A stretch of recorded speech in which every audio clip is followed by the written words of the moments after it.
खरातला 14 दिवसांची न्यायालयीन कोठडी दुसऱ्या गुन्ह्यात अटक दाखवून आज कोर्टात हजर केले जाणार भोंदू खरातची वैद्यकीय तपासणी। खरात प्रकरणात एसआयटीकडून 3 ते 4 डॉक्टरांची चौकशी, सूत्रांची माहिती। नाशिकमधील बड्या डॉक्टरची देखील चौकशी झाल्याची माहिती समोर। महिलांना गर्भपाताच्या गोळ्या देणाऱ्या डॉक्टरांची एसआयटी चौकशी, सूत्रांची माहिती। भोंदू अशोक खरातच्या पत्नीचा पोलिसांकडून शोध, एसआयटी आणि शिर्डी पोलीस फरार कल्पना खरातच्या मागावर। भोंदूच्या पत्नीचं मोबाईल लोकेशन मिळण्यात अडचणी, सूत्रांची माहिती। भोंदू बाबा खरातकडून 4 वर्षात सुमारे 70 कोटींची प्रॉपर्टी खरेदी। खरातकडून बहुतांश पेमेंट रोख रकमेनं केल्याचं उघड। खरातनं बंगला आणि ऑफिसच्या कामाचे जवळपास 25 लाख रोख रकमेनं दिले। नाशिक, पुणे, अहिल्यानगरमध्ये खरातची मोठी गुंतवणूक असल्याचं उघड। खरातच्या अनेक व्यवहारांमध्ये पार्टनर म्हणून इतरांची नावं। निवडणूक आयोगाला पाठवलेल्या पत्रात सुनेत्रा पवारांकडून 2च पदांचा उल्लेख। सुनेत्रा पवार अध्यक्ष तर गरजेंचा खजिनदार म्हणून उल्लेख। तटकरे, पटेल यांच्या नावापुढे पदांचा उल्लेख नाही। दादा असताना आणि दादांच्या पश्चात विलिनीकरण ही वेगळी बाब। आदिती तटकरेंचं वक्तव्य, तर सुनेत्रा पवारांकडे नेतृत्व दिल्यानंतर आमच्याशी कुठलीही चर्चा झालीच नाही, शशिकांत शिंदे यांची माहिती। उपमुख्यमंत्री सुनेत्रा पवार दिल्लीत भेटीगाठी घेण्यासाठी सुनेत्रा पवार हॉटेलमधून रवाना। एनडीएमधील काही महत्त्वाच्या नेत्यांची भेट घेणार। खरात प्रकरणी एनसीपीचे नेते अडचणीत येत असतानाच सुनेत्रा पवार यांच्या दौऱ्याला महत्त्व। भाजपमध्ये विधान परिषदेसाठी इच्छुकांची मोर्चे बांधणी सुरू। राज्यसभेसाठी संधी न मिळालेल्या इच्छुकांकडून तयारीला सुरुवात। विधान परिषदेसाठी भाजपच्या वाट्याला 4 जागा येणार, मात्र अनेक इच्छुकांची भाऊगर्दी। केशव उपाध्ये, माधवी नाईक, रणजितसिंह निंबाळकर, राम सातपुतेंसोबत आणखी काही परिषदेसाठी इच्छुक असल्याची सूत्रांची माहिती।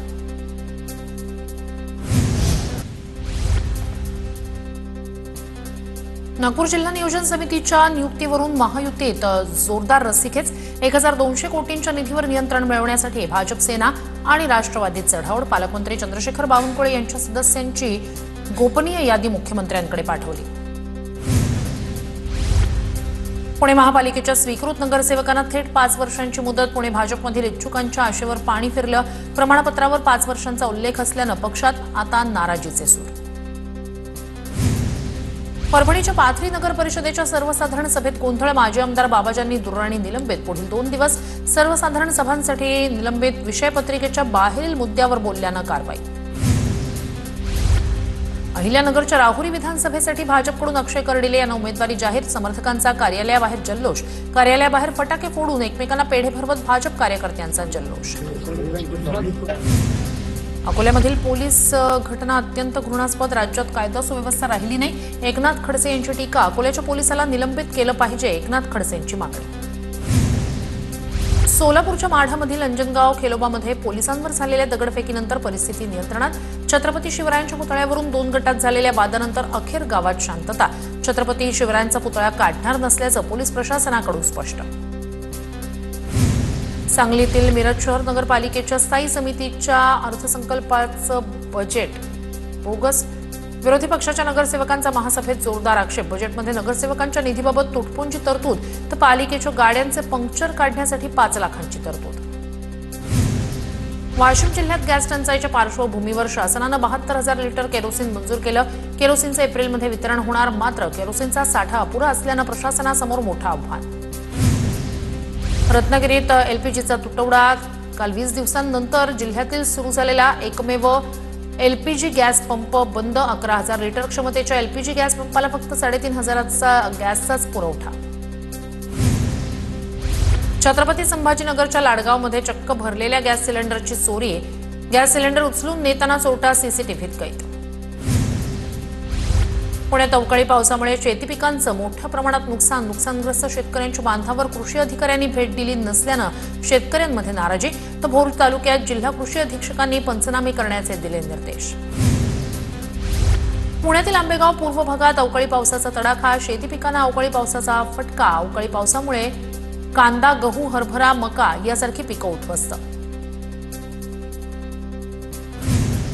नागपूरसह परिसरात विजांच्या कडकडाटासह अवकाळी पाऊस। हवामान विभागानं नागपूरसह विदर्भातील बहुतेक जिल्ह्यांमध्ये अवकाळी पावसाचा अंदाज वर्तवला। पावसामुळे रब्बी पिकं, फळबागा आणि भाजीपाल्याचं नुकसान। पंढरपूर शहर आणि परिसरात अवकाळी पाऊस। उकाड्यानं हैराण नागरिकांना दिलासा, तर पावसामुळे आंबा, द्राक्ष पिकांचं मोठं नुकसान। हिंगोली जिल्ह्यात विजांच्या कडकडाटासह अवकाळी पाऊस. वसमत तालुक्यात अनेक ठिकाणी जोरदार पाऊस. अवकाळी पावसामुळे हळद उत्पादक शेतकरी संकटात. धाराशिव जिल्ह्यात वादळी वाऱ्यासह अवकाळी पावसाची हजेरी. कळंब, वाशी आणि तुळजापूर तालुक्यात जोरदार वादळी वाऱ्यासह पाऊस. द्राक्ष, आंबा, केळी पिकासह ज्वारी आणि काढणीला आलेला गहू देखील मोठ्या प्रमाणात खराब. बीडच्या धारूर, नेकनूर, केज, अंबेजोगाईसह काही भागात अवकाळी पाऊस. काढणीला आलेल्या पिकांचं नुकसान. बदलत्या हवामानामुळे शेतकरी संकटात. नागपूरसह परिसरात विजांच्या कडकडाटासह अवकाळी पाऊस. पावसामुळे संत्रा आणि मोसंबीच्या बागांना फटका. पंचनामे करून मदत देण्याची शेतकऱ्यांची मागणी. नागपूरमध्ये अवकाळी पावसाचा शेतकऱ्यांना फटका. रात्रभर पडलेल्या अवकाळी पावसामुळे व्यापारी आर्थिक संकटात. कळमना एपीएमसी मार्केटमधील धान्याची शेकडो पोती भिजली. छत्रपती संभाजीनगरमध्ये अवकाळी पावसामुळे शेतकऱ्यांचं मोठं नुकसान. वादळी वारे आणि गारपिटीमुळे शेतकरी पुन्हा हवालदिल. गहू, मका, ज्वारी, बाजरी पिकांचं मोठं नुकसान. वैजापूर, सिल्लोड, कन्नड, पैठण, सोयगावमध्ये अवकाळीचा फटका. पाणीपट्टी वसुलीत अमरावतीतील अप्पर वर्धा धरण प्रकल्प अव्वल. जवळपास 50 कोटी रुपयांची पाणीपट्टी वसुली. अप्पर वर्धा धरण प्रकल्पातून औद्योगिक वसाहतीसह इतर ठिकाणी सोडलं जातं पाणी. गोंदिया शहरवासियांची तहान. पुजारी टोला धरण भागवणार. वैनगंगा नदीची पाणी पातळी खालवल्यानं प्रशासनानं धरणातून पाणी सोडण्याचा घेतला निर्णय. जलजीवन प्राधिकरणाच्या निर्णयामुळे उन्हाळ्यात गोंदियाकरांवरील पाणी कपातीचं संकट टळणार.